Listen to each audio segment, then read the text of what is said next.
الحمد لله رب العالمين والصلاة والسلام على سيد الأنبياء والمرسلين أما بعد فأعوذ بالله من الشيطان الرجيم بسم الله الرحمن الرحيم الصلاة والسلام عليك يا نبي الله وعلى آلك وصحابك يا نور الله نويت سنة الاعتکاف۔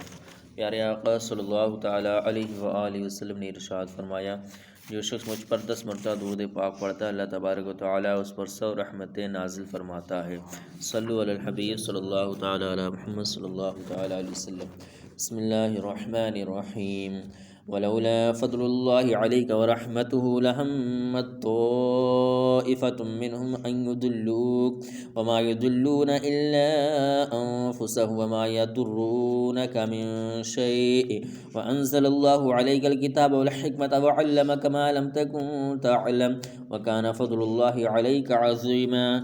ترجمہ کنز العرفان۔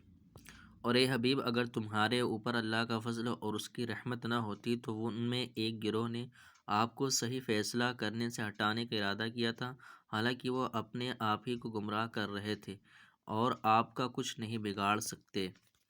اور اللہ نے آپ پر کتاب اور حکمت نازل فرمائی اور آپ کو وہ سب کچھ سکھا دیا جو آپ نہ جانتے تھے، اور آپ پر اللہ کا فضل بہت بڑا ہے۔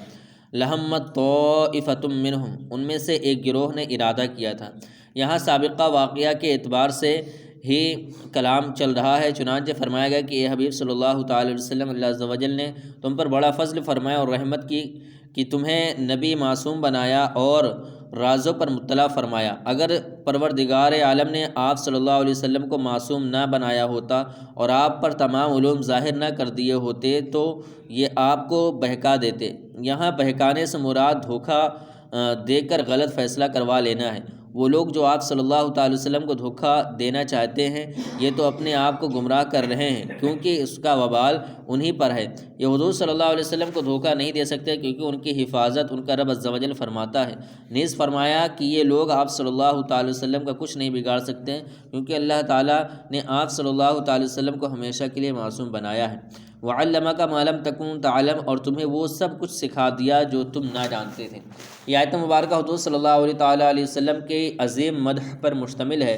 اللہ عز و جل نے فرمایا کہ حبیب صلی اللہ تعالی وسلم، اللہ تعالیٰ نے آپ پر کتاب اور حکمت نازل فرمائی اور آپ کو دین کے امور، شریعت کے احکام اور غیب کے وہ علوم عطا فرما دیے جو آپ نہ جانتے تھے۔ نبی اکرم صلی اللہ تعالیٰ علیہ وسلم کے علم غیب سے متعلق چند ضروری باتیں۔ یہاں حضور صلی اللہ علیہ وسلم کے علم غیب سے متعلق چند ضروری باتیں ذہن نشین رکھنی چاہیے کہ مسلمانوں کا عقیدہ اس بارے میں کیا ہے۔ یہ باتیں پیش نظر رہیں تو انشاءاللہ عز و جل کوئی گمراہ بہکا نہ سکے گا۔ چنانچہ اعلیٰ حضرت رحمۃ اللہ تعالیٰ علیہ فرماتے ہیں، بے شک غیر خدا کے لیے ایک ذرے کا علم ذاتی نہیں، اس قدر یعنی اتنی بات خود ضروریات دین سے ہے اور اس کا منکر کافر ہے۔ بے شک غیر خدا کا علم اللہ تعالیٰ کی معلومات کو حاوی نہیں ہو سکتا، برابر تو درکنار۔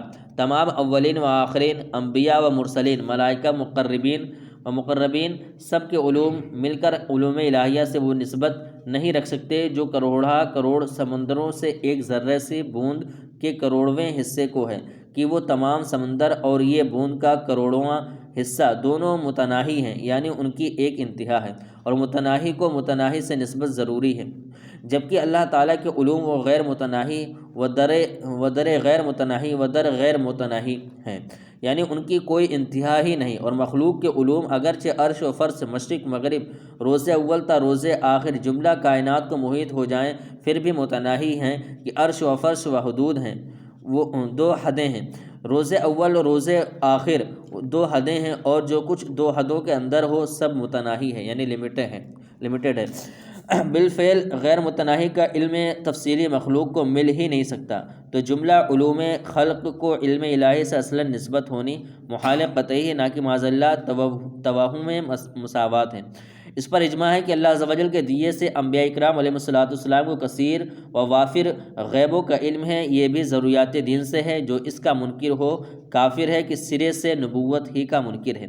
اور اس پر بھی اجماع ہے کہ اس فضل جلیل سے محمد رسول اللہ صلی اللہ علیہ وسلم کا حصہ تمام انبیاء علیہ السلام و تمام جہان سے اتم و اعظم ہے۔ اللہ عز و جل کی عطا سے حبیب اکرم صلی اللہ تعالی وسلم کو اتنے غیبوں کا علم ہے جن کا شمار اللہ عز و جل ہی جانتا ہے۔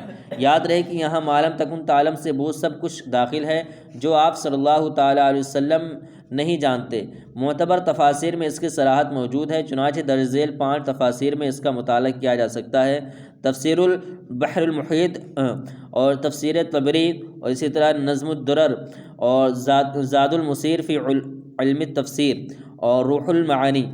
وکانہ فضل اللہ علیہ کا عظیمہ، اور آپ پر اللہ کا فضل بہت بڑا ہے۔ امام فخر الدین رازی رحمۃ اللہ تعالی فرماتے ہیں اللہ تعالیٰ نے پوری مخلوق کو جو علم عطا فرمایا اس کے بارے میں ارشاد فرمایا وما اوتیتم من العلم الا قلیلا، ترجمہ کنزل عرفان، اور اے لوگو تمہیں بہت تھوڑا علم دیا گیا۔ اسی طرح پوری دنیا کے بارے میں اللہ تعالیٰ نے ارشاد فرمایا قل متاع الدنیا قلیل، ترجمہ کنزل عرفان، اے حبیب تم فرما دو کہ دنیا کا ساز و سامان تھوڑا ہے۔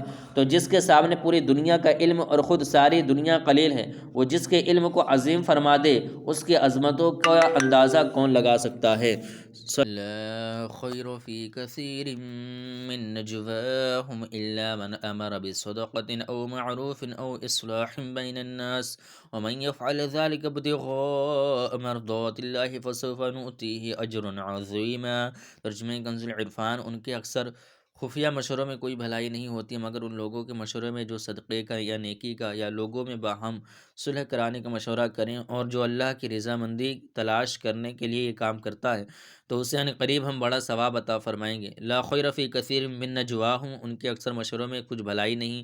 یہاں عام لوگوں کے حوالے سے بیان فرمایا گیا کہ ان کے زیادہ تر کلام اور مشوروں میں کوئی بھلائی نہیں ہوتی، کیونکہ عوامی کلام زیادہ تر فضولیات پر مشتمل ہوتا ہے اور ان کے مشورے بے فائدہ مغز ماری پر مبنی ہوتے ہیں جن کا نتیجہ کچھ بھی نہیں ہوتا۔ ان کی بجائے وہ لوگ جو آپس میں اچھے کاموں کے لیے کلام یا مشورہ کرتے ہیں، جیسے صدقہ دینے کا حکم دیتے یا لوگوں کو نیکی کی دعوت دیتے ہیں یا نیکی کی دعوت عام کرنے کے لیے مشورے کرتے ہیں یا لوگوں میں صلح کروانے کے لیے مل بیٹھتے ہیں، تو ایسے لوگوں کے مشورے میں خیر اور بھلائی ہے۔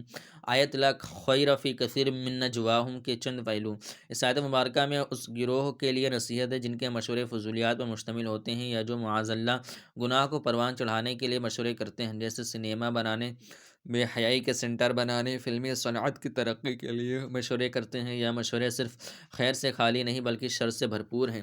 اللہ تعالیٰ مسلمانوں کو ہدایت عطا فرمائے۔ ان کے مقابلے میں آیت مبارکہ میں ان لوگوں کے لیے بشارت ہے جو نیکی کے کام کے لیے مشورے کرتے ہیں، ملک کے مسائل حل کرنے کے لیے، قوم کی پریشانیاں دور کرنے کے لیے، عوام کے معاملات سلجھانے کے لیے، لڑنے والوں کے درمیان صلح کرانے کے لیے، میاں بیوی اور دیگر رشتہ داروں کے جھگڑے ختم کروانے کے لیے، دوستوں میں ناراضگی ختم کر کے جائز دوستی کروانے کے لیے مشورے کرنے والے مبارکباد کے مستحق ہیں۔ یوں ہی بطور خاص اس آیت میں جن حضرات کا تذکرہ ہے وہ ہے نیکی کی دعوت کے لیے مشورے کرنے والے۔ ایسے تمام لوگوں کے مشورے خیر اور بھلائی سے بھرپور ہیں جن کا مقصد یہ ہے کہ نیکی کی دعوت عام ہو، مسلمانوں کا بچہ نمازی بنے، لوگ سنتوں کے پابند ہوں، ان میں خوف خدا اور عشق مصطفیٰ صلی اللہ تعالیٰ علیہ وآلہ وسلم پیدا ہو، بے حیائی کا خاتمہ ہو، لڑائی جھگڑے ختم ہو جائے، مسلمان بعمل بن جائیں، لوگوں کے گھر امن کا گہوارہ بن جائیں، گھروں میں اللہ عز و جل اور اس کے رسول صلی اللہ تعالیٰ علیہ وآلہ وسلم کا ذکر ہو، اللہ عز و جل کے پیاروں کا ذکر ہو۔ الغرض جو لوگ ان کاموں کے لیے مشورے کرتے ہیں وہ سب اللہ عز و جل کے پیارے ہیں۔ آیت مبارکہ کے چند پہلوؤں کی طرف ہم نے اشارہ کیا ہے، ورنہ حقیقت میں یہ آیت نجی معاملات سے لے کر صوبائی، قومی، ملکی اور بین الاقوامی معاملات سب کو شامل ہے۔ ومن یفعل ذلک ابتغاء مرضات اللہ، اور جو اللہ کی رضامندی تلاش کرنے کے لیے یہ کام کرتا ہے۔ اچھے مشورے پر مشوروں پر اجر و ثواب ملتا ہے، لیکن اللہ تعالیٰ نے ان کے بارے میں فرما دیا کہ یہ سب اس صورت میں ہے جبکہ یہ کام اللہ عز و جل کی رضا کے لیے کیے جائیں، تب اجر عظیم ہے، ورنہ اگر ریاکاری کے لیے، اپنی واہ واہ کروانے کے لیے، خود کو بڑا لیڈر یا مصلح کہلوانے کے لیے، لوگوں میں عزت و شہرت و دولت حاصل کرنے کے لیے، نیک نامی کے لیے، بڑا عالم یا مبلغ یا متحرک کہلوانے کے لیے یہ عمل کیے تو سراسر تباہی اور خسارہ ہے۔ صلو علی الحبیب صلی اللہ تعالیٰ علی محمد